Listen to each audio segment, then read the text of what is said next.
Hello there, I'm Lloyd Evans. Welcome to The Bunker. As many of you know, I like to speak to fellow former Jehovah's Witnesses to hear their stories.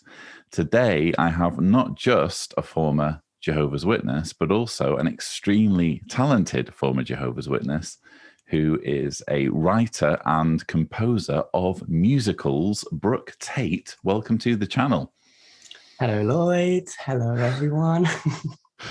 Really glad that you could join us.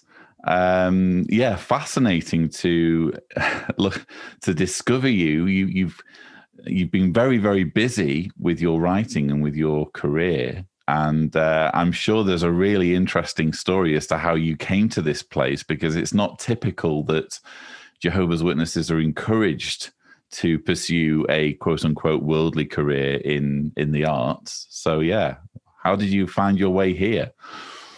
All by accident. Like, all of it is by accident, and it's just been a journey of like plop things sort of like happening, and I think a lot of it, my creative journey, I think is a lot down to a couple of things really. Like, I arrived in Bristol because I'd been disfellowshipped in 2016. Early 2016, and I had planned to go to university in Cardiff to study to be a nurse, and but when I got disfellowshipped, and I genuinely, well, as lots of us probably do, like, had a breakdown. I was like, I can't cope with this happening. So immediately I was like, I'll get reinstated and I'll move away, because I knew at that time I was like, I can't do this anymore. Like, my mental health. My front teeth had started wobbling because of how stressed I was. And I was just in so much pain, like physically, and I've always had bad skin, but my skin was just really bad. And I was just like, right, I will leave, but I'll get reinstated before and then start university. But unfortunately, unfortunately at the time, but actually fortunately now, because of how it worked out, but like, they wouldn't reply to my letter to get reinstated for weeks. And I'd see them in the meeting and there would be no comment. And I was like, they're not letting me back. And then I was like, I can't go to university elsewhere until I'm reinstated, because if I move and have to keep going to meetings again, I'll just have to start a whole other life, but still as a witness elsewhere. Anyway, so that by the time they replied to me and I did get reinstated. So technically, Lloyd, I am a Jehovah's Witness still. Oh, okay. Yeah, so that's. I should redo my introduction. We welcome to the channel Jehovah's Witness Brook Tate. Yeah. Basically, the timing of it meant that I lost my place at university. But I was so like, and I was like really heartbroken. But I was like, okay, yeah, no, I understand why. Like, further education, etc. And then But I was like, I just have to move. So then I moved to Bristol, and thank goodness I moved to Bristol, because this city has literally, I landed and just started painting. I landed and didn't know anyone, of course, because we didn't know anyone. But I had my guitar and my paints, and I started working in a children's care home in order to apply for the next year of university. But in the meantime, I started writing and performing songs. Like, the night after I moved to Bristol, I went to an open mic because I was like, I just need to meet people. And I did. And I've got so many friends now that are really like family friends through music. And then a few months later, I started writing. I've always written like kids' books, but I'll talk about that a bit later. And I started writing another book, which sort of developed quickly. Within like a year of being here, I ended up making a good connection with the theatre, and I started painting portraits. So all of those things kind of happened, so that by the time September had come around again the next year to start university, I actually deferred it. I was like, I'm going to give this art thing a go. So that's kind of how I've ended up here. And so much of my art is a lot from my dad. He's such a creative person, but he didn't train. He was just so creative. When you say it's from your dad, do you think you've inherited his genes in terms of your creativity? Yeah, it's in genes, like just the way we are, and how he was with us as kids. Like he was so creative. Like he taught me to draw. He was always singing. He was in a band, but we took the mickey out of him. Sorry, Dad. He started when I started wanting to play the guitar. He had lessons too, and just so much. And it's his palette that I found in his garage, that I found and just started using, because he used to like copy off the telly how to oil paint. So a mixture of all those things. I was unaware of it, but I was very equipped to start a career in the arts, which I didn't have the confidence for because of obviously the background that we'd come from.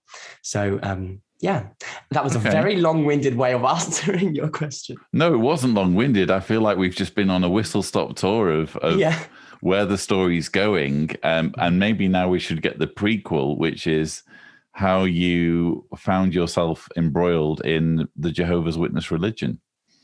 Well, I was born a Jehovah's Witness along with my siblings, and my mum and dad were born into it. So I'm third generation, and so it was all my grandparents came into it around the 50s and through door knocking. And yeah, I grew up in it. And Lloyd, genuinely, like, I can't, though now I'm like through therapy and stuff, I'm realizing how much it has affected me. And like, I suffered really badly from night terrors for years, like really, really graphic. And at one point, my dad and my brother had to hang me out of my bedroom window because that was what I was demanding. I was like so terrified of demons.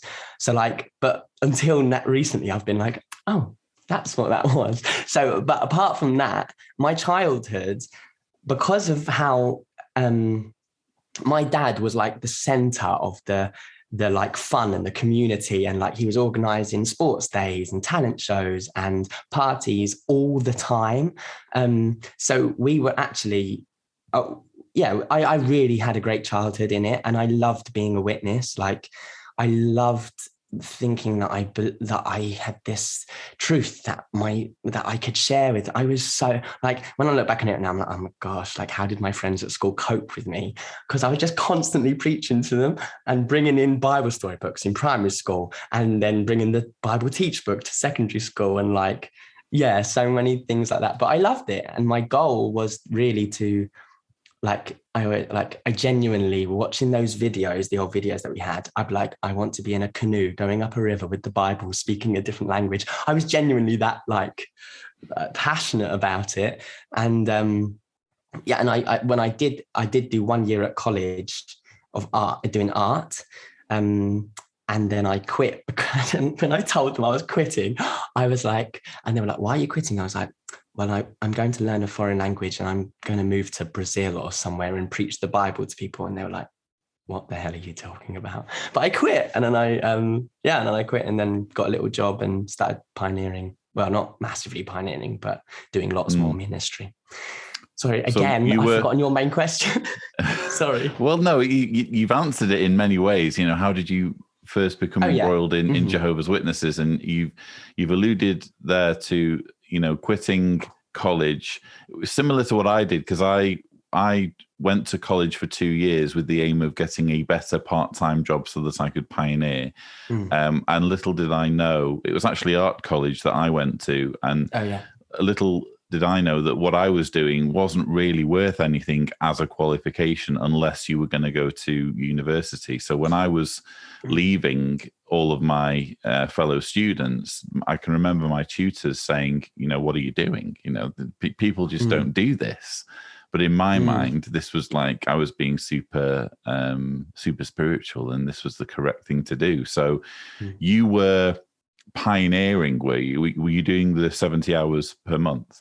No, I did like auxiliary pioneering, and I like went out on the ministry in the evenings, partly thanks to the fact that we'd grown up.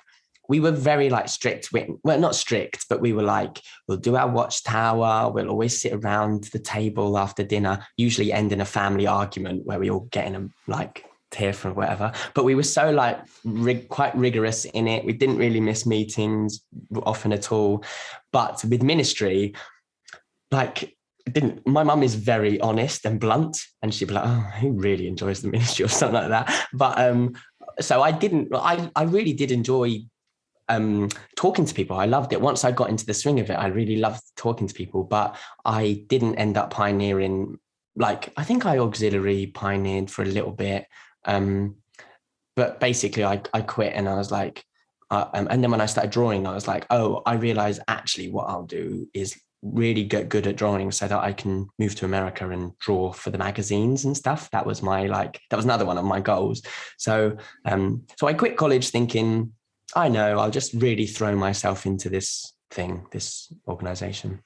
Okay. So you were hoping to maybe end up in the art department at Patterson and, doing the illustrations in the magazines, were you?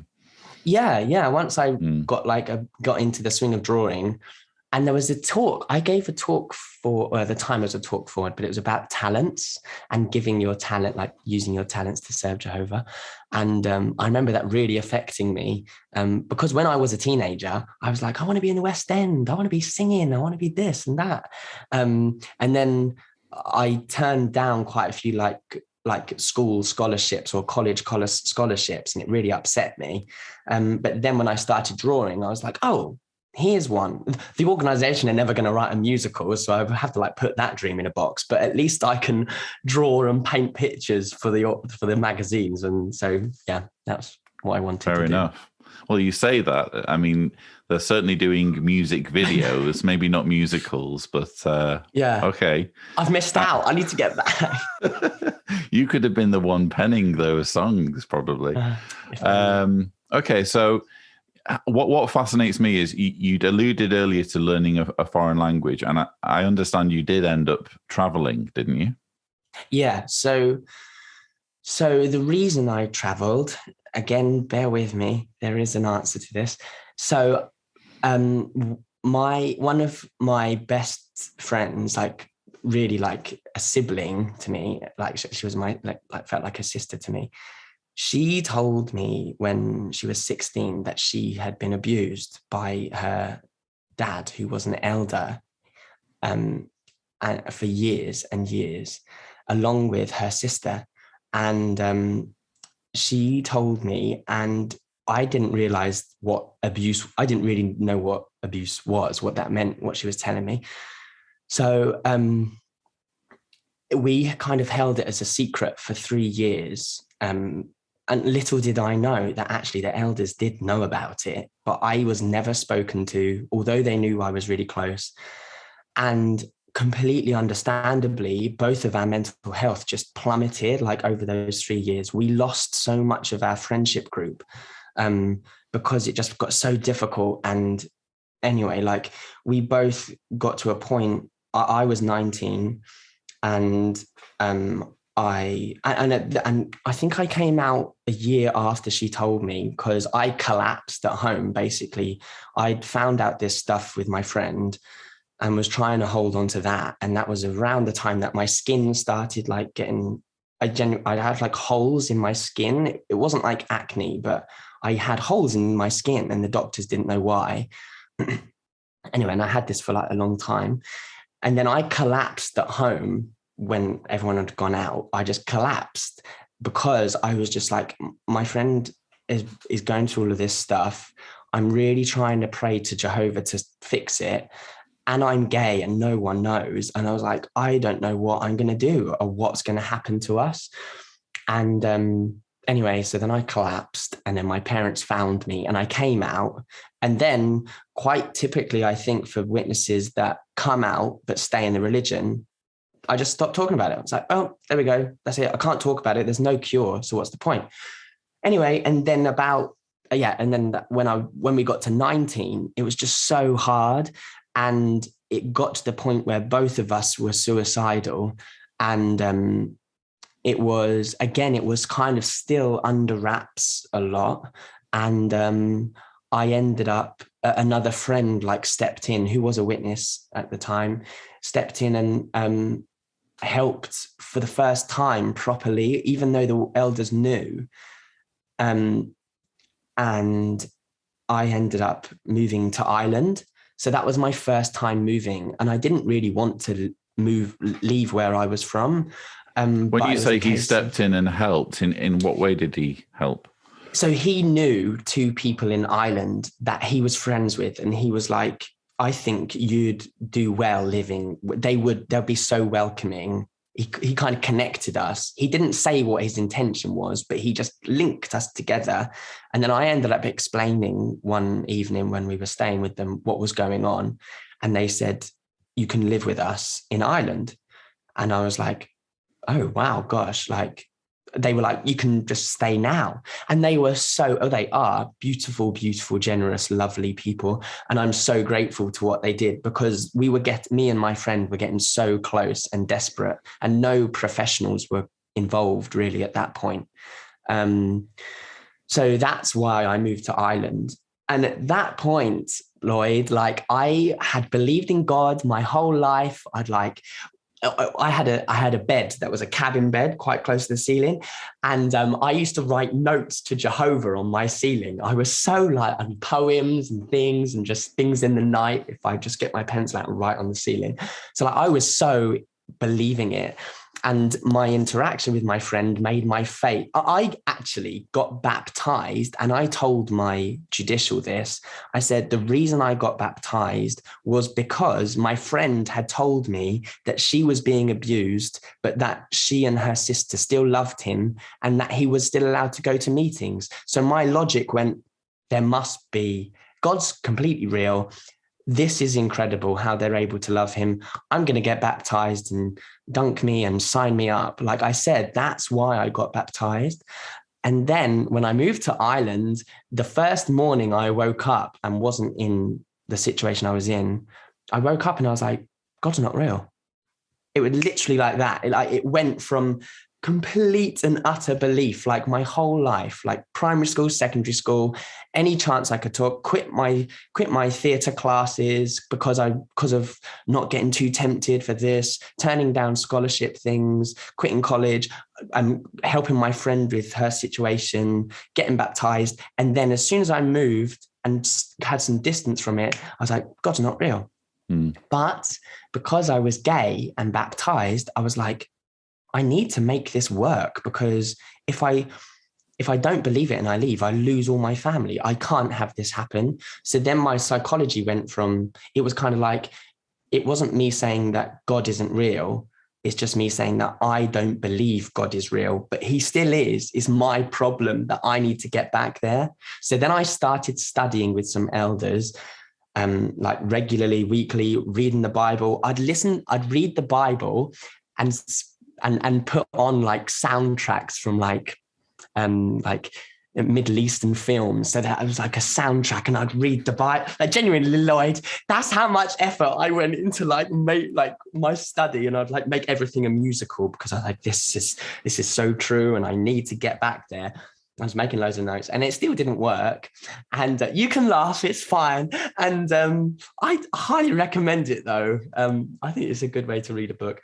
I'm just imagining Middle Eastern music playing while you're reading the Bible out loud. That's fascinating. Yeah. Yeah, and I illustrated it. I've actually this isn't my bedroom, it's my friend's room, but I have all my notebooks still, because I'm keeping these. My study was really thorough. And then I was like, I really need to believe it. Still didn't believe it. And then the friend that helped me with the island situation at that point had moved to China and Shanghai. So I went to visit him, met loads of people preaching there. I met Natalie Sanchez, the person that you interviewed. So Natalie, who's been on the channel before, and if Thibaut is gracious, a thumbnail will appear. Okay. Up there. Proceed. And we had so much fun. It was awesome.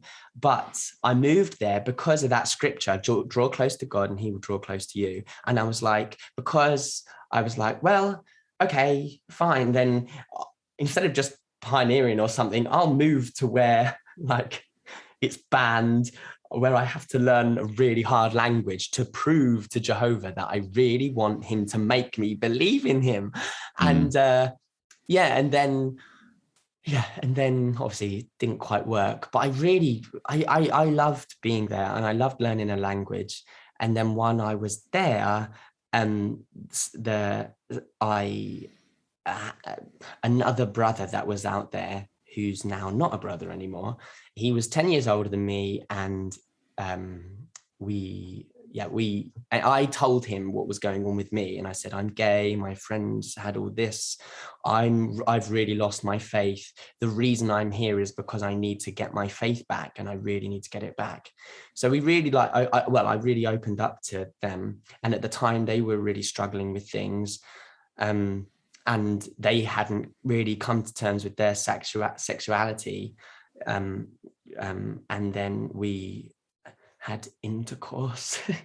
Well, we kissed, and genuinely, Lloyd, my brain, I can still see kind of what happened. Like, I saw colors like in my mind, and because I never thought that was going to happen. And then from that moment, I realized two things. I was like, I'm going to get disfellowshipped, and not from the kiss, obviously from the stuff that happened a bit later. But and then I was like, I'm going to get disfellowshipped, and I really, really don't believe in the God that I've grown up to believe in, because the emotions that I was feeling, I was like, Jehovah can't hate me for these emotions. Like, it was such a spirit in a way that I hadn't experienced spirituality. I think that probably was, although it was really, really hard, and it was like just such an awfully difficult time, the emotion of connecting with a human in that way was probably my first real spiritual experience, because I really struggled having spiritual experiences. I really believed it, but I was like, I don't really get anything spiritual here. And it was my first time really landing on the planet and thinking, wow, a physical experience as a human is really beautiful and magical and spiritual. And then that kicked off probably the next chapter of my life, which I'm in now. Okay.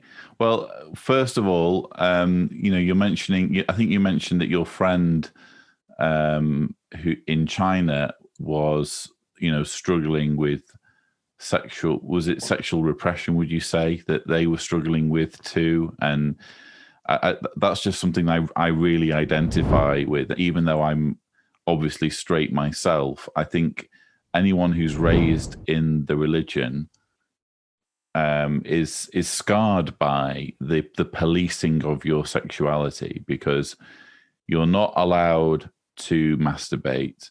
You're not allowed to consider a relationship with someone who's not a fellow believer. You're not allowed to have sex with someone before marriage. If you do have sex with someone, there are only certain types of sex that are permitted. There's so many layers of policing of such an intimate element of someone's life. And I can imagine, it being a very interesting experience for all of that frustration to come to a head with someone who's on a similar journey themselves, Yeah, I definitely think that the oppression of your emotions doesn't, like whether you're a witness or not, just like any situation that makes you bottle up something, it's not flowing. Like I've learned now how much just keeping things flowing is so important. Like just with everyday health, like say with my skin, I've got my bottle here, but I try and remember to drink it. But it's like an example of that. Like if there's no flow, through your body, your body will deteriorate and you'll suffer. And that's exactly the same thing with sexuality. Like for children's conversation, I think it's so good now that the conversation is moving towards more openness about children's understanding of gender. Like that's like a really early version of keeping that flow, like starting that flow.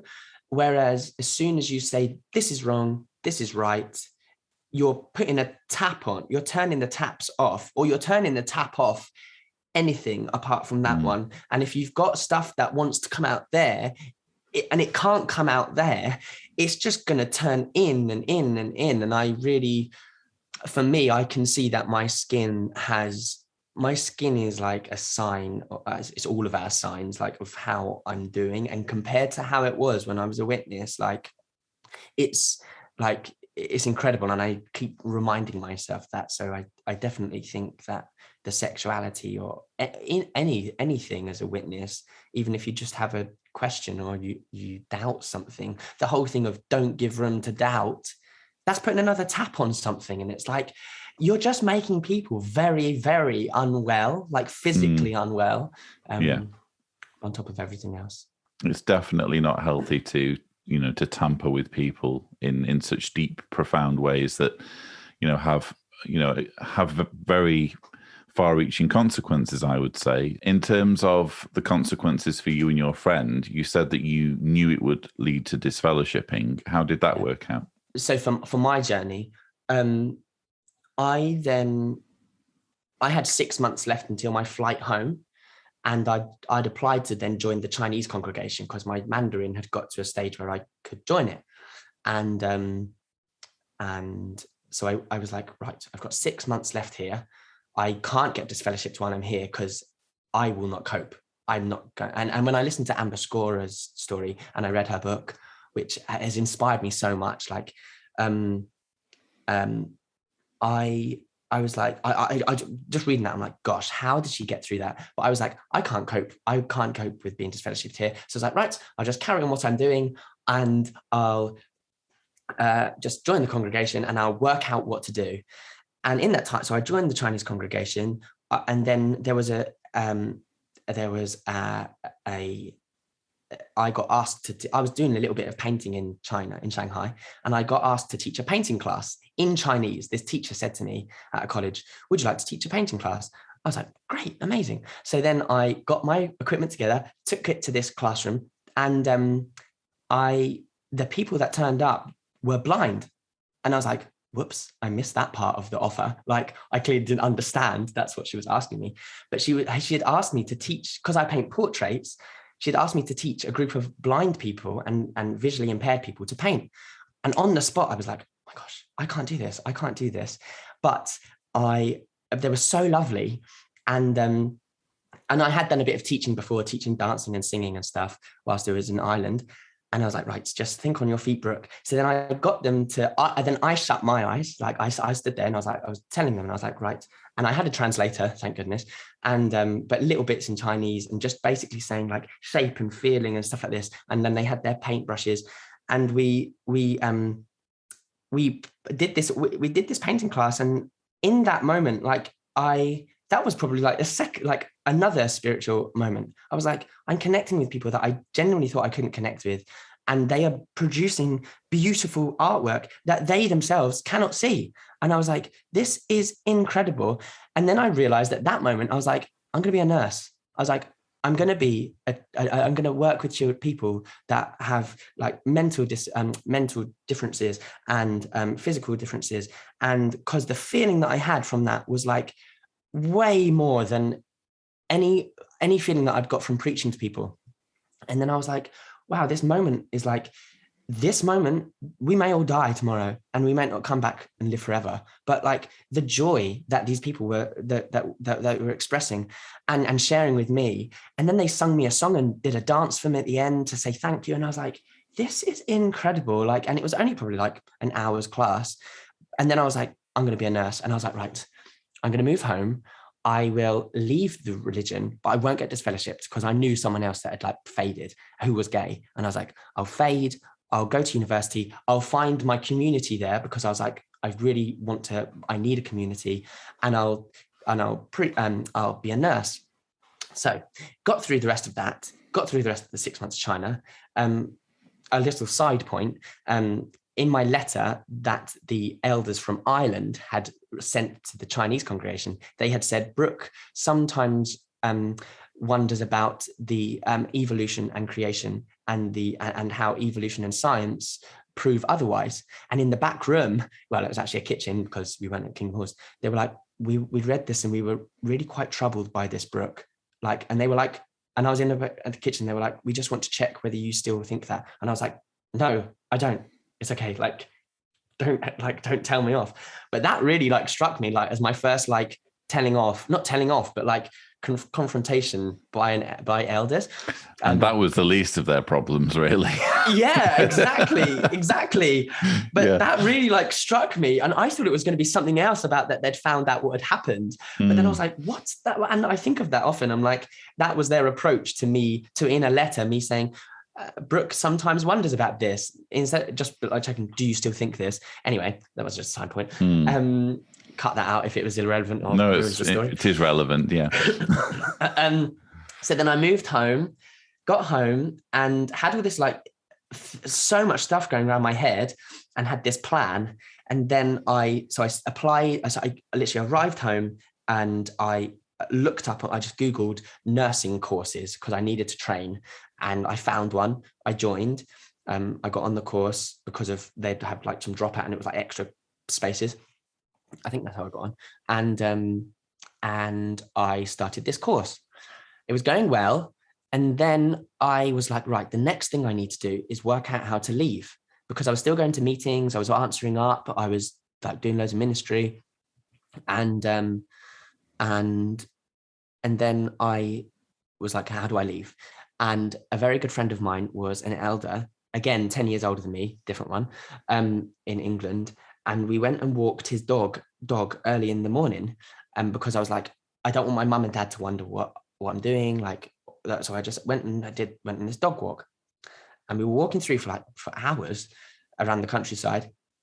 And I basically said, and it's someone close to them that they know that faded and was gay, but managed to keep his family. And I was like, I need to ask them about that person, how that person has done it. Because we all kind of know he's gay, but because it's never voiced, he's fine and he's kept his family. So anyway,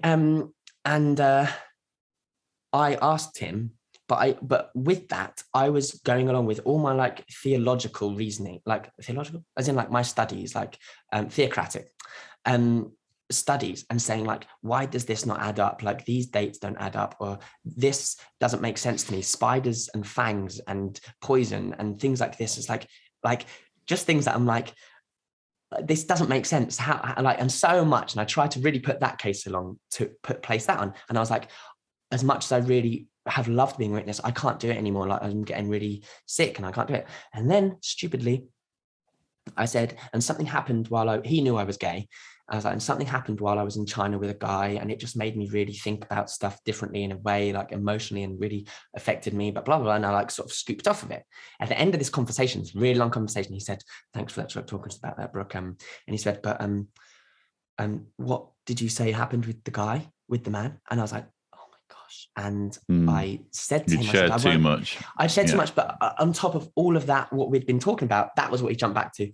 And and he said, as my responsibility as an elder and to look out for your spirituality, I will have to either tell your elders or you have to. And I was like, oh, no, don't you do it. I don't want that to come between us as friends. I don't want that to be horrible as friends. I'll do it. So then I like eagerly, like good old Brooke, goody two shoes, like even though I was like, I don't believe this anymore, went back home, texted my elders and was like, hi, can I meet with you? But a time when my mum and dad aren't in, because I need to talk. They came round, my judicial committee got put together. They came round and I just told them what had happened. And they were like, okay, we're going to get back to you. And then that was October. And I think it was March that they got back to me with my meeting. So I was waiting, March, like 5-6 months for them to come back to set up so we had a meeting. We had the first conversation in my living room. Wait a minute, Lloyd. We sat in my living room, had a conversation, poured my heart out, and they were like, okay, we're gonna contact the other brother that you said you've had this experience with and you slept with, and we're gonna come back to you in the next few weeks to have your judicial meeting. And I was like, okay. So my anxiety was like, da, da, da, da, da, da, and they weren't talking. They were like, not avoiding me, but they weren't coming up to me at the meeting or checking how I was. And I was like, is there any news? But it was because he was in Shanghai and they didn't have they couldn't like contact him. It took them that long to get a response from his elders to then have me have my meeting. So I was waiting for like so long and keeping it a secret that this was like hanging in the air. I went out and saw my brother, who at the time was pioneering elsewhere. And when I was with him, it was so hard because I was like, I can't say anything, but this may be the last time I see you because I'm waiting for this judicial and I don't know how it's going to go. Anyway, so like 5 months later, eventually they say, Brook, we're ready to have your judicial. And I was like, anyway, should I just carry on?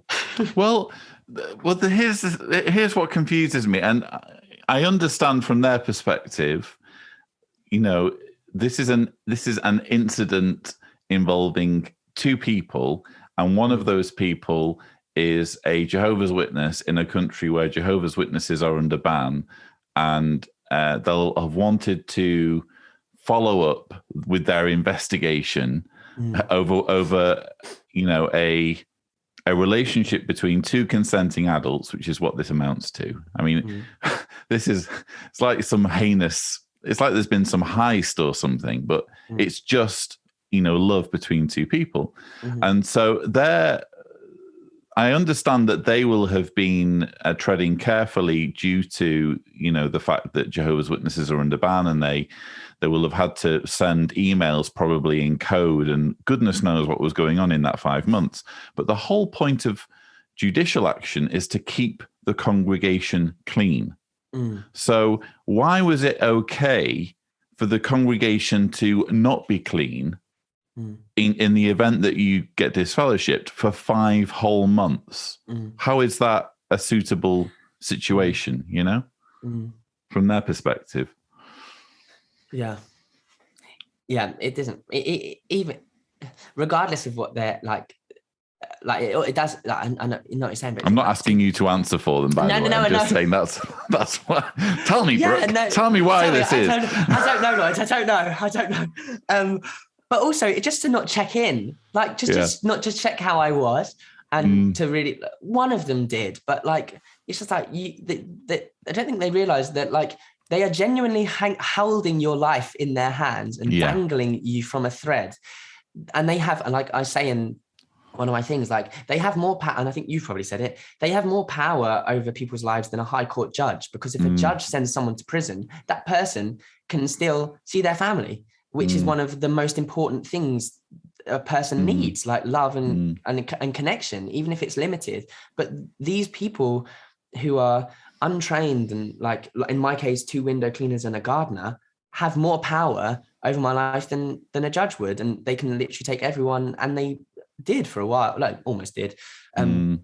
So I just feel like they don't realize the power of what they're doing to people. Anyway, 5 months later, had my judicial, turned up, and around that time I was listening to I love Radio 4, like that's another, and painting and listening to Radio 4 like in the back of my mind taught me so much, like that prepared me to leave when I was like a teenager.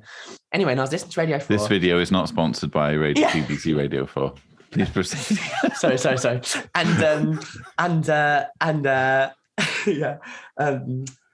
And I heard about the way that child sexual abuse was handled. Like there was a little bit of a comment on it, and an elder was talking, an ex-elder, and I was like, oh my gosh, I don't think I want to do this judicial. Like, what if it's just completely badly handled? And anyway, when I said that to one of the elders, I was like, I'm really wondering whether, and it was getting close to my judicial, and they were like, if you don't turn up, you'll just get disfellowships. And I was like, oh gosh, okay, right. So then I went and had my judicial, which I had kept secret from my mum and dad to save them being like stressed for that long. And then that morning at the ministry group, which was at our house, one of the elders left. He was last leaving, and he went to my mum. He goes, oh, we'll be thinking of you this evening. And mum was like, why? And he was like, well, Brook's got his judicial. And my mum was like, does he? And it was like that day. So then that afternoon, I had to tell my mum and dad like what had gone on. And it was it was genuinely terrifying. And and then I got dressed up, and I was like, but it's okay. Like, I'm just going to tell the truth. I'm going to take all my study books and my notes to show how much I've tried to make to believe this. Sorry, I'm still floored by that. Isn't that like a massive breach of confidentiality? Confidentiality. Yeah. Mm-hmm. So just, you know, by this point you're an adult, and, you know, just because this is your mother doesn't mean they get to just say whatever they like to your family. So it's just amateurish, to be honest. I'm listening to this kind of partly as an XJW and partly as someone who's been an elder and who went through ministerial training school and, you know, felt like he had some grasp over what the rules were. And I'm hearing the rules being broken in the case of the confidentiality.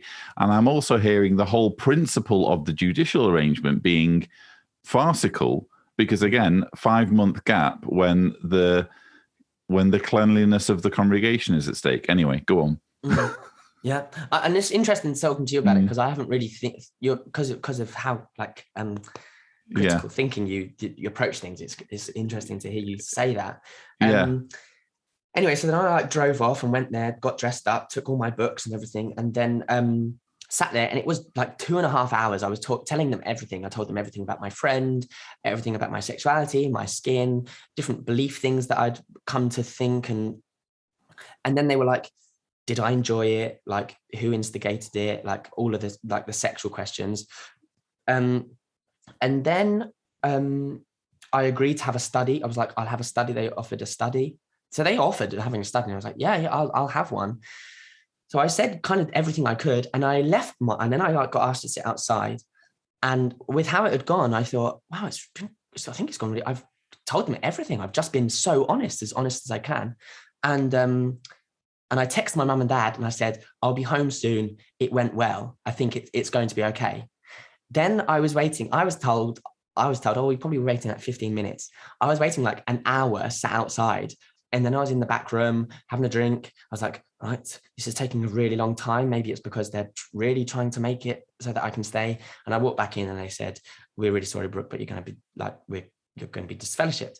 And again, it was like, I could literally, I remember this feeling in my chest just going boom. And I felt like I'd gone through the chair and I went boom. And my arms were down by the side. And I was like, I was trying not to heave because I had 2 nieces. Well, I loved all my family, but by that time I had 2 nieces that I adored and saw as my kids, because I was as soon as they were born, I was like, well, I'm not going to have kids because I'm not going to have a relationship with a woman. So these girls are the closest thing I'm going to have to children. And I was like, I've lost them. And then I just sort of really hit me. And then it kind of got wrapped up and I was like, I'm going to come back. I need to be reinstated. And then, but I couldn't drive because I was just so bad, in such a bad way. So they drove me home. And then, and then it just started this like patch of time where I was like, I changed the shifts in at the care home I was working in so that I could go really early to make the meetings to then go back. So I was like, didn't miss meetings. I was writing letters and journaling and like learning a lot about trying to like focus on Jesus. They were like, focus on Jesus. We think what you need to do is focus on Jesus. I was like, yeah, okay. So I did what they asked to. And then again, like I say, applied to be reinstated. They then said, the first time I applied to be reinstated, they took me into the back room and they said, Brooke, thank you for your letter. We're really glad that you want to come back. It's been really good seeing you at the meetings, but we just feel like you need your relationship with Jehovah needs to develop more.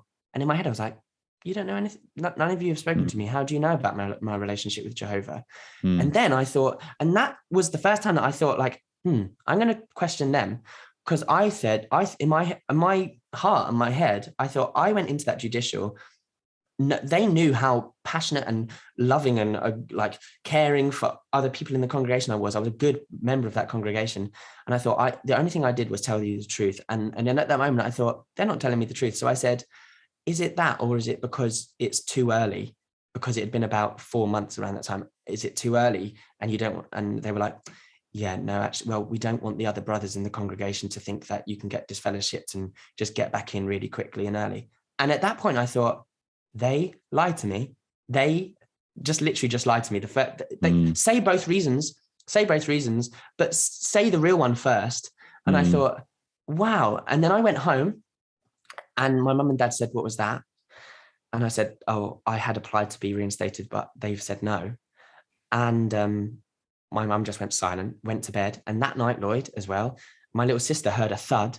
And my mum had stood up, she went faint, and she just went white, and she collapsed in the room. Paramedics came round, took her, they checked her heart, they couldn't work out what had happened, and she regurgitated stuff, like her body was shutting down because of we reckon it was like shock or like massive amount of stress. Anyway, so that happened. Can I just clarify, first of all, I just want to comment. So 1 hour to deliberate over your disfellowshipping, that tells me that there, as someone who's been an elder, I haven't been in a judicial situation, but I have been an elder, and I would imagine that the reason why it took an hour is because that they didn't agree. And so when you have 3 elders and two feel one way and the other feels the other way, they need to reach a consensus. And you've already said that one was saying, would you have a Bible study? My guess would be that was the one that didn't agree with disfellowshipping you. I'm just guessing, but it sounds like that's the reason why you were being made to wait for an hour for the decision, because it wasn't an easy decision, and it was one elder didn't want you disfellowshipped and was basically having to fall in line with the other two, because there always has to be a consensus. The one that doesn't agree has to end up agreeing, which is so messed up. And you also said that you came home after this reinstatement attempt and were speaking to your parents about it. Why? How come you were living at home even though you were disfellowshipped and you were an adult? Because it was that one event instance with the guy, and I had no boyfriend, and I wasn't in a relationship, and I was like, I'm not sleeping with people. I want to be a witness, and so for that reason, and that was when I early on told them in my living room when they came round, they said, "Are you in a relationship? Are you like still seeing?" And I was like, "No, that's my one experience with someone," and yeah, so that's why I was allowed to live at home. I'm guessing that your mother, neither of your parents were pioneers, and your dad wouldn't have been an elder or servant. No. Yeah, because that further makes sense, because you have to be exemplary. An exemplary person would have kicked you out, basically. Oh. So your parents wouldn't have been considered exemplary by the congregation. So I'm just piecing things together, like the questions that viewers may be asking. Okay, wow. Okay, so your mother collapses. What next? Then she and just as a jump back, just to tag on those things, there was one elder who was the one that did check on me, and was very, very soft hearted, and it does make I completely think that he was the one that was trying to fight my corner, and he was the one that offered to study with me, and I agreed to study with him. There you go. It's almost certain that he will have been the one that said, no, this is a reproof. Yeah. And so they were spending an hour with him, basically trying to persuade the other two that it was a reproof, and ultimately he failed and he had to capitulate, because those are the rules. There can't be any disagreement. So with my mum and my dad, they are, although they wouldn't be considered exemplary, they are incredible. My mum and dad are incredible people, and they've never really been acknowledged for how beautifully strong people they are. As usual, like my dad was never, I think my dad might have been a minister or servant, but he was a minister or servant, I think, but he was never an elder. There was a big hoo-ha when we were younger that my dad was called, he was too materialistic and he was too bored with his job, but he was a bricklayer, and then he got a job selling sunglasses, and he looked after us well as a family. He had 4 kids, and he also gave so much to the congregation, and he genuinely, my mum and dad were the couple that drove around and picked people up to take them to there, checked on this old couple, went and saw and had them for dinner, so looking after people on people-based needs, not trying to be, I'm out on the ministry 7,000 hours a month. They weren't that. And my mum was regular. We were out in the pram, buggy, doing the ministry.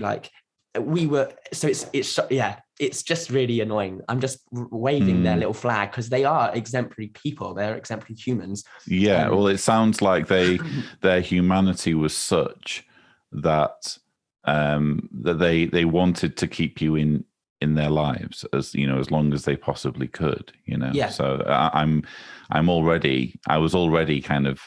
And with the collapse as well. I mean, for your mother to respond in such a visceral way shows how much she loves you. Yeah. So then that happened, and then it was like, right, I'll just try again. I'll wait, and that's when I was like, my timing for moving away to university is getting really close. So then I waited a few more weeks or whatever, wrote another letter, and then they didn't reply to me for ages. My teeth started wobbling. And then I got my reinstatement meeting, and I went there, and again I was I forgot, I actually appealed my disfellowshipping, so I had to have a 6 meeting one as well. Oh, okay. Yeah. So, but that's a side point. But the person who led that appeal was someone that used to work with my dad, and I knew him very well. He had made comments at parties saying all gay people should be put on an island and shot, and that gays should be hung up by their testicles. So he's completely unbiased then. Okay. Exactly. And my dad went to him and begged him, basically said, please, because of what you've said, do you think maybe you shouldn't be on this judicial? And he was like, I understand, Nick, but I think it's okay. So he was on my judicial. He sat there. And then they made comments about bestiality. Did I realize that it was the same as bestiality? And then I was like, they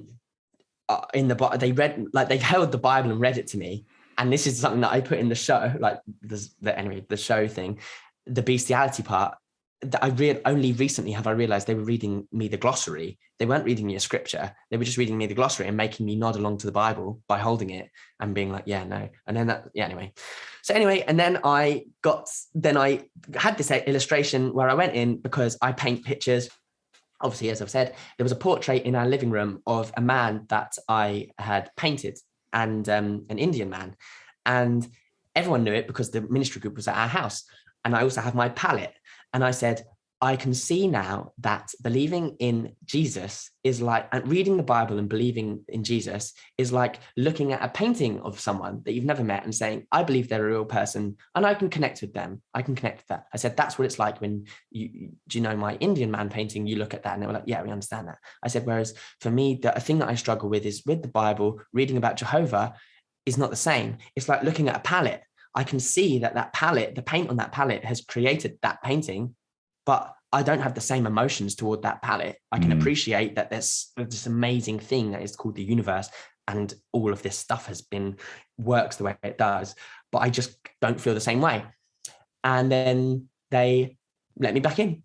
And then a week later, so I got reinstated, sat there, had my reinstatement, and then a week later moved to Bristol and never went to a meeting again. And I was like, wow. Right.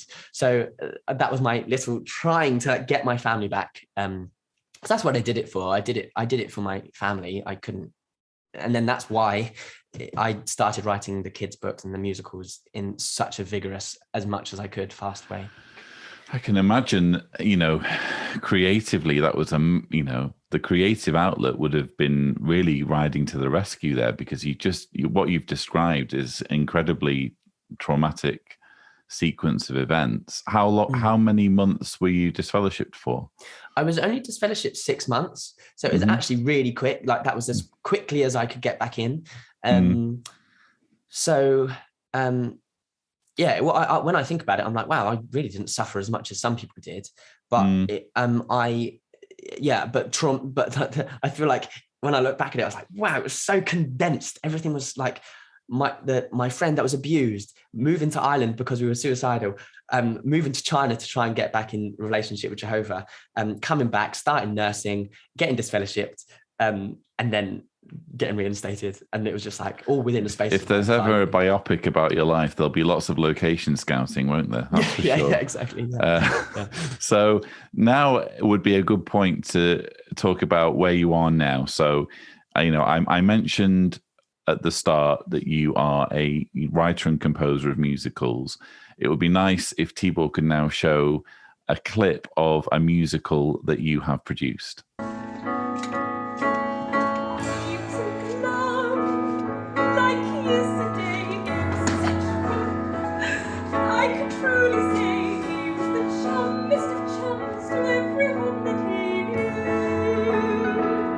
So that was Mr. McGlump, which has basically been one of the foundational kind of shows that's really kind of helped in your sort of rise as a writer and composer. And I believe more recently there has been another show, a more recent show titled Birthmarked.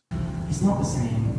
I want to love someone. I want to live a life with someone. I want to connect with someone in the way that you connect with your loved ones.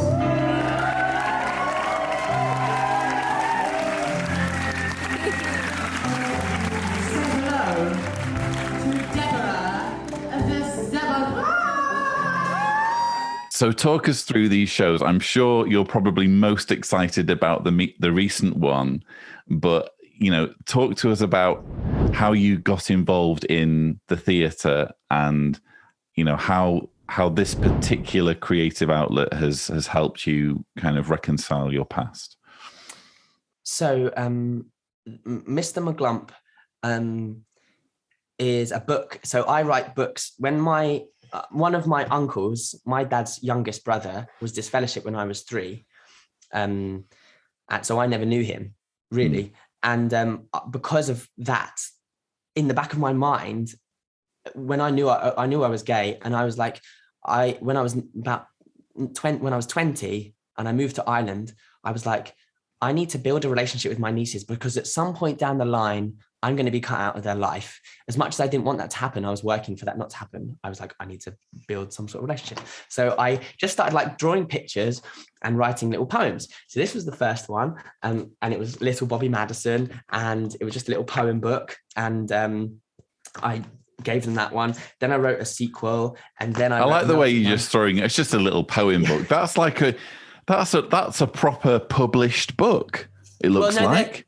They're just self-published, but I just made them on Photoshop and. But even so, it's beautifully illustrated. Oh, thanks. I think you should be really proud of that. I wouldn't be like, I just did this. I'd be like, I did this. Feast your eyes on this, everyone. Thank you. That's better. So there we go. I did this, and there's a third one of these, but I couldn't find it. But they're not published, and I would like to publish them in the future. But they're just little adventures of this little boy, little Bobby Madison, and he makes friends, and they're all in rhyme. You can find them on YouTube or on my website, but they're not for sale because they were just like passion projects. So link will be below, viewers. Yeah. Yeah. I gave my nieces those, and there's all little links in there to like our life and our family, like different things, but like subtle little images. Then I wrote Teresa the Tree because my niece started saying can't. And I was like, how do we, because I'm very much like a person. I was like, everyone can do stuff. Everyone can sing, everyone can draw. So I wrote Teresa the Tree, and the main thing in Teresa the Tree is this little girl who helps a tree go on an adventure around the world, because everyone knows that a tree can't go on an adventure around the world, but with the right help, they can. So the point is, I'm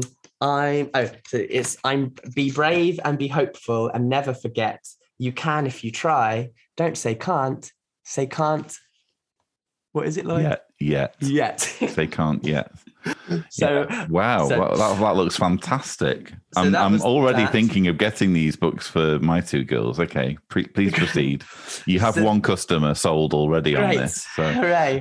Well, I don't have. They're not like I haven't set them up to be published. But I would, if anyone knows how to help, then great. Yeah. But then when I moved to Bristol, and by this time they were a bit older, the girls, because they were like young books, and I moved to Bristol. And they were 5 at the time, the oldest one. And I was like, right, time to write them a bit of a longer book. Then that's where Mr. McGlump came in. And again, I literally didn't know what I was writing. And I was just walking along, and I'd been in Bristol for like 2 months by that time, and the weather started getting a bit dark. So I just started writing. And I was like, most people on this planet like something or other, blah, blah, blah, blah, blah. And then I just followed. I literally had no clue what I was writing. And I just followed this whole story. And so it's about this family called the Robins. And I knew that I was kind of basing it on our family. So it's the Robin family. And there's a man on their streets, because Bristol is filled with very colourful streets. And I was like, there's a street where everything is lovely and perfect and fine. But there's one man, Mr. McGlump, who lives at number 9. which is the opposite to 666. But his door, the 9 has slipped upside down and looks like a 6, because I was thinking like he's evil. Anyway, the little boy goes and knocks on his door and kind of invites him to dinner by kind of like stupid accident. And then he actually turns up, and then they find out that he's actually this gorgeously lovely man. And then they find out that there's this lovely lady who's based on my kind of surrogate nan, who died just before I moved to China. No, she died. She had a stroke before I moved to China. And weirdly, Lloyd, the day she died, around the first time that Mr. McGlump was practiced and her character was performed, it was weird. It's like it's crossed over. But this is based on a lady and that's kind of based on like me / my niece. She has stopped talking to Mr. McGlump, and the whole street were told to fear Mr. McGlump because of this man, who is the mayor of the street, Mr. Mayor Van Trackett. But I won't tell you too much more because the musical is on YouTube. We don't want the end spoiled for us. Don't. Basically, I wrote that, and only 3/4 of the way through did my friend say, "Brooke, you're writing about being disfellowshipped and about the religion." And I was like, "Oh my gosh, of course!" Like I didn't see it because it was just tied up in this other story. And then what happened with that, and I intended to literally make this copy, and this is the copy that I printed for my nieces, and I gave it to them, and did a voice for all of the books. I recorded my voice so that they knew what my voice was like, and I recorded it and wrote some, because it was so long. The only reason I wrote songs for it was because it was so long, and I thought they need some help getting through this book, so I made it a musical book. And so I had that anyway, and then because I was playing open mics, someone from the Bristol Old Vic Theatre, which I did not realise its like stature in theatre, in the UK theatre. I've heard of the Bristol Old Vic. Yeah. Okay. Yeah. Yeah. I didn't know. And at the time it was having refurb. So you went in the back entrance, so you couldn't see this big grand entrance. Someone that worked there said, "Oh, I love your music. Have you written any theatre music?" And I said, "No." But I said, "Oh, but I've got this little kids book that's a few songs." And they were like, "Oh, great. Well, there's the writing department is reading new work at like this month. You've got a week and a half to submit it." And I was like, right. So I went home, and in like a week, I had on one side of my laptop, the book, the novel. And then on the other side, I had a blank thing, and I just wrote the script. And then I wrote some more songs, and I emailed it across. And then I didn't hear anything back till, I can't remember when it was, like 4 months later, I got this email saying, "Congratulations, we've read Mr. McGlump and we love it. We would love to develop it into a musical with you." And I was like, oh my gosh. And then I was like, oh my gosh, now I'm actually going to tell this story on a bigger scale. And then, so I went home, and at the time I still was in contact with my siblings and my nieces. And I said, I need to borrow the book. And I'm quite sad actually, because now the book is not in their house, because my plan was to like just give this to them. And then it was because I read Matilda as a kid, and then only when I was an adult did I realize. So you created just one copy of the book, and then you had to ask for it back. Yeah. Right. Yeah. So anyway, so this little time capsule, which I was hoping would just sit there, and then in years to come, when I was out of their life, they'd pick up and read and realize, oh, that's what he was saying. I kind of like took back and was like, I'm going to do a lot more with it now. I'm actually going to blow this thing up. And it was actually terrifying. And as I was writing the music and the lyrics, as lyrics and music do, it brought up so much. Like I was experiencing my mum's experience in this situation. My uncle, Mr. McGlump, is an amalgamation of me and my uncle. Like Mr. McGlump's experience, the children's experience, the old lady, Miss Trelawney, that's her name, her experience of what it was like to know the truth, but to turn your head away, like as in to see the light, as in what's actually going on, but to turn away from it. So writing this musical was mad. And at the time, not many people knew really what it was based on, like a few of my close friends. Then it got put on in 2019, and my family did come and see it. So they all saw it. I had my niece sat on my lap, my brother-in-law, my sister, my mum and dad, and my little sister. And I was like, my heart was pounding, because I was like, they're going to realize what this is about. But they didn't right away. Only my little sister did click what it was about. And the next day had this full emotional, like flow. She just realized what it was. And but yeah, I sat with my niece, and that memory is just going to live with me forever. Like, just sat with because I can't see them now. I'm not allowed to see them.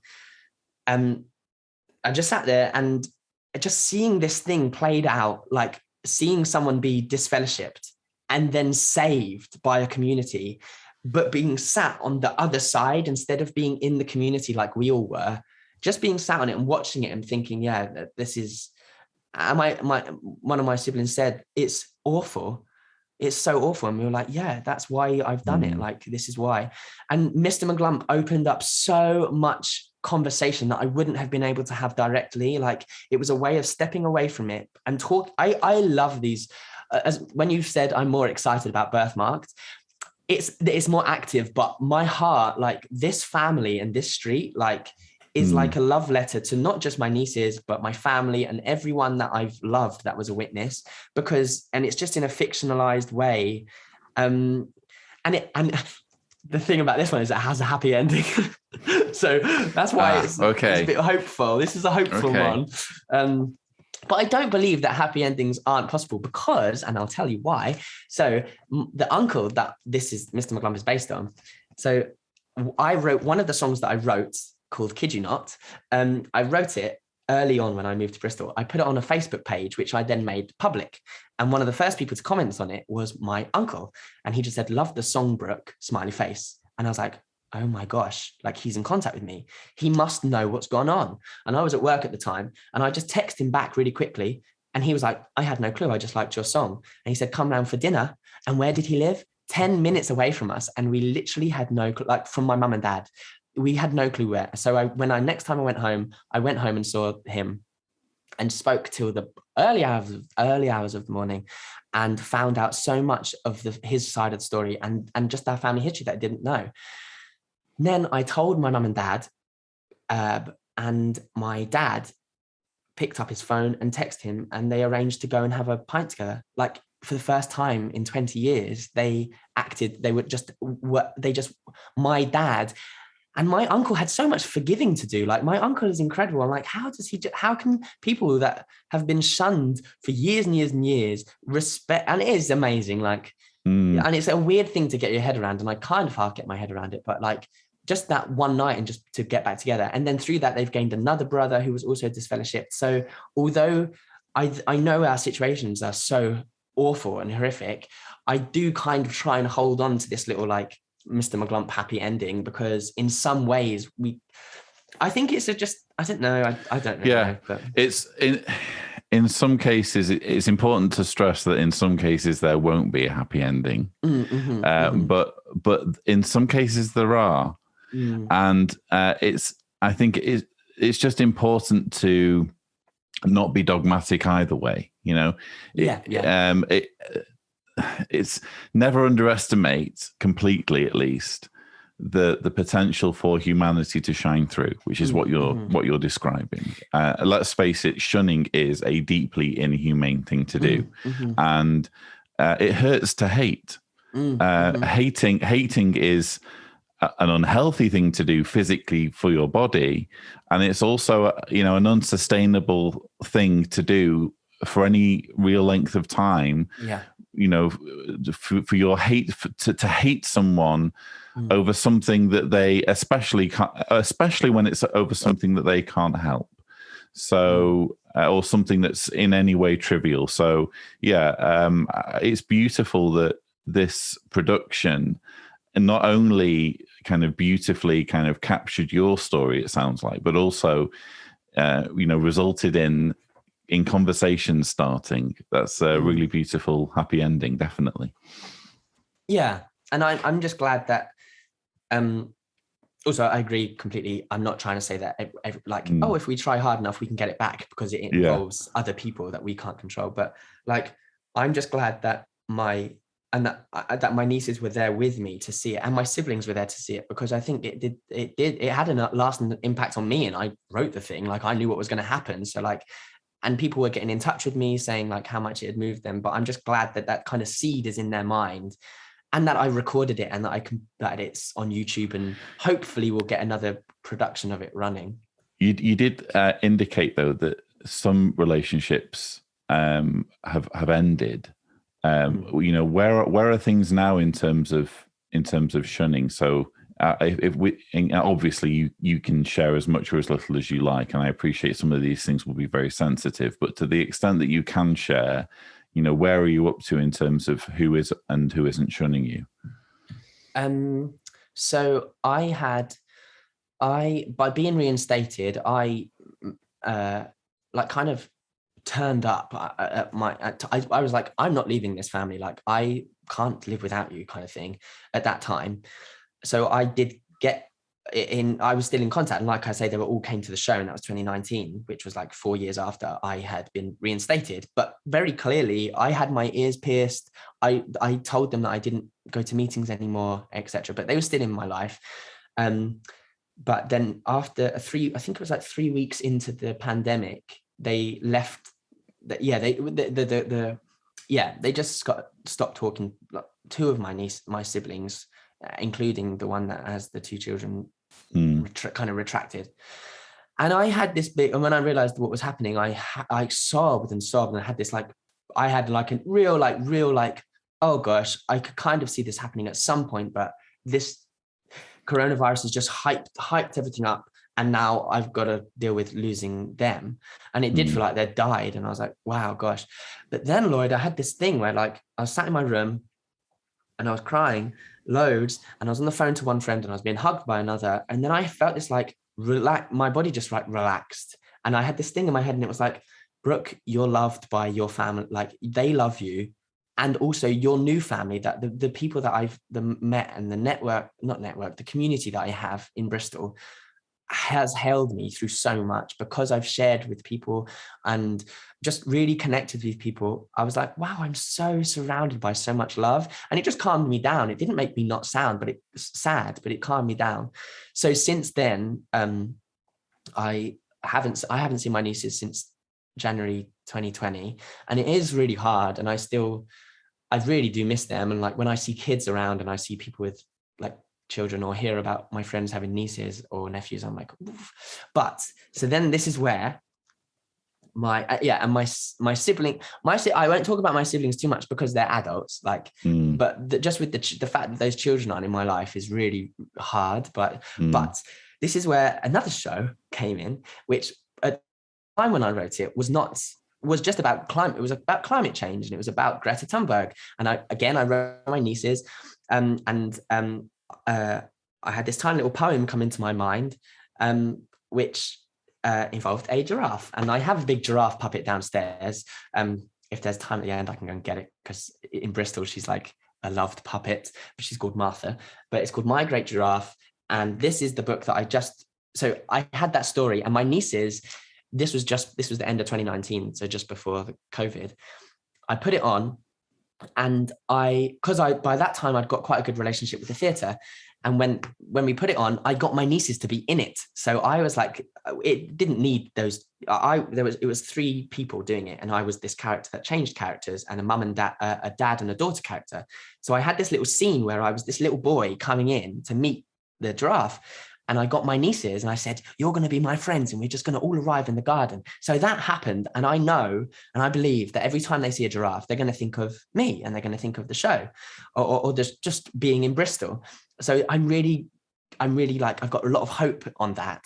And anyway, and then in lockdown, I was like, what should I do? Theatre's gone, it's gone forever. Oh, well, a lot of that work, all of that composing and writing and story making, I don't want it to go to waste. And I was like, I can just make a picture book musical. So that's what I did in this lockdown. So this is the musical. So you just read like this, and then you scan the QR code there, and it brings up the musical. So you just read it, and the whole story just plays out. Is this self-published too?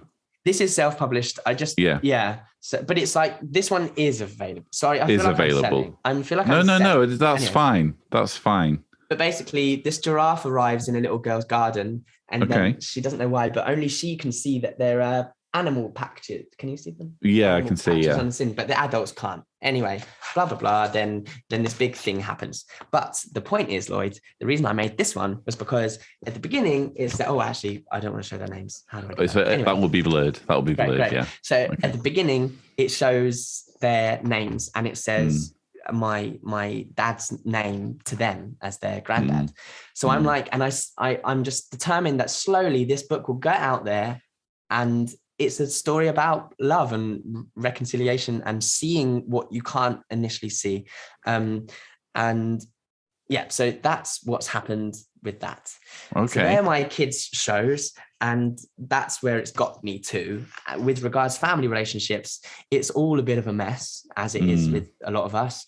And nasty, just it's amazing to see how people can do things that you would never have expected them to do, and despite the fact that we love each other. And it's also interesting that you almost are confirming that even though the Jehovah's Witness religion was forced to make many changes, including closing down the meetings, which when I first heard about it, you're thinking, well, that's the end of the religion. How can you have a Jehovah's Witness religion without any meetings or without any ministry? But what's actually happened is it's become far more controlling and far more intensive, because you cannot miss a meeting now. You have to be there, and you have to show that you're paying attention. And there's also all of the the onslaught of videos has taken on more prominence, I would argue. So it feels like you're kind of living testimony to the fact that in a horrible, sinister way, the organization's morphed into an even more controlling version of itself following the pandemic. Yeah. The pandemic has really, really affected. Oh yeah. Just seeing and just thinking ahead and being like, I know what they're thinking, like, and we all did probably, like, and seeing how that really ricocheted into our life. And in that time, my nan died a few months ago, and we didn't have a funeral, but it wasn't a chance. Even then I was like, maybe this is a chance that we'll come back together, or it will pull us back together, but it just didn't. So which is why in the next show, the other one, I sort of had this big memorial to my nan, and sort of opening that up, because in the last few years of her life, I went home with my earrings in, which I was contemplating taking out. This is quite a few years ago, and I was like, do I take them out? And I was like, no, I'll just be pretending. And I went and we just sat there, and I told her I was gay, thinking that she'd be against it, or be shocked. And she was like, oh, okay, that must have been really hard. Still a witness, a whole life, really strong witness, but very honest, blunt, forward, kind of thinking woman. And then slowly I started telling her what I had been finding out about the Australian Royal Commission with my friend, just all the different things. And eventually she said to me, she just sat and she went, well, I guess we've all been hoodwinked then, haven't we? And I was like, how is this? And she was probably 90, she was 90s then. And she just she was like, but it's the closest thing. I can't. It was so, you could just see the cogs turning, but it was and then we just ended up talking about lots of things that she said, if you don't agree with something, you've had it, sort of thing. She goes, it's not right. And she ended up apologizing for bringing us into the religion. And she was the only one of that generation left. So it was kind of we'd got there, and I do feel kind of, there's a guilt that I have, but I know that she would be like, you don't need to feel any guilt, Brooke. This is it. This, if this is a fact, then tell me, kind of thing. And she's not shy. She didn't shy away from it, but she's died. Which is why now with this new show, so much anger, there's so, and like you say, when I've read things, I think I can't remember where I read it, but it's in how anger is such an energetic emotion. There's so much energy in anger. And I was just this thing has now torn my family apart. It's torn my family apart, a family that was known for being tight-knit, really big in the community, fun, loving, really reliable. And it's torn us apart because of the way that it works. And I have so much anger. I'm not generally an angry person. But when all this started happening in the beginning of this year, I was having a shower and I was singing another song, like making up a song, and it was an angry song. It was like a rock song, a rocky song. And I was like, oh, like, this is so, when I tapped into it, I was like, this is just awful that this has happened. Like, I can't believe that this has happened, and we're just moving on. And like, people in my family are being treated, we're all being treated awfully. Like, people are treating people badly, and then all of us are being treated badly, really badly, against, and it's all because it works against human rights. Like that, like with that case in Berlin, like that is incredible that that's happening with the human rights, like how it goes against. But then I was like, what do I do about it?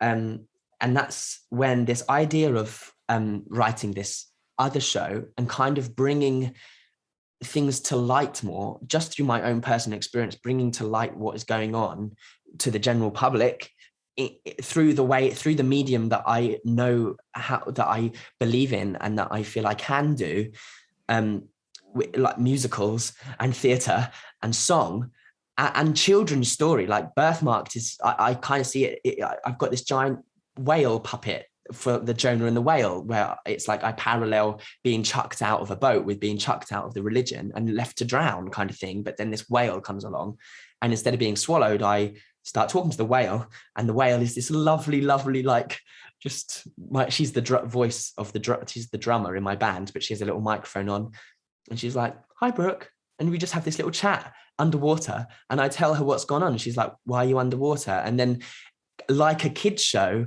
I kind of want to hold an audience and present something that is true. Like, that's just like, this is my story. This is what's gone on. And this is what's going on with my family in this country, at this time. And I don't think it should be allowed. And then I touch on a little bit about all the things with what goes on with what has gone on with children, and protecting perpetrators of abuse, and just trying to open that a little bit, but mainly focusing on the fact that I'm trying as much as I can to just speak from myself, because I don't want to talk for other people. But and the reception of it has been incredible, like in the last few months. It's very exciting. Fantastic. Well, again, links will be below. Please check it out, everyone. I honestly believe that we haven't seen the last of you. I think you're on an upwards trajectory with your career and with your art, and it's going to be fascinating to see where all this goes. But I'm really glad that we've been able to document your story in this interview, and I'm sure it will be a story that will resonate with many who are watching. If anyone's watching who is perhaps a Jehovah's Witness on the fence, and particularly if it's someone who's struggling with their sexuality as a Jehovah's Witness, what would be your advice for them? With regards, like, I don't know. It's hard to say. Like, I know that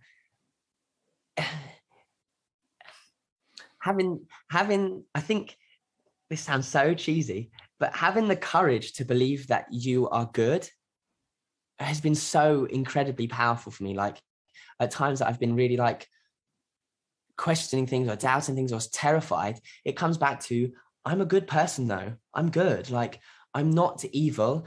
And that has really like bolstered me up, like, and actually, this is something I really wanted to say as well.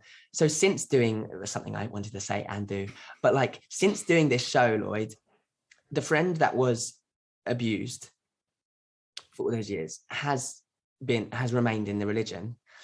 And since me doing this show, before I even did it the other month, a few weeks ago, I started talking about it on Instagram, and I started becoming this zebra. So I would like, so there's a part where I become a zebra, and I have this like mane, and I put it on, and I because of my birthmark, and it links to like marking and the marks that we're told are bad, like the sins that are bad.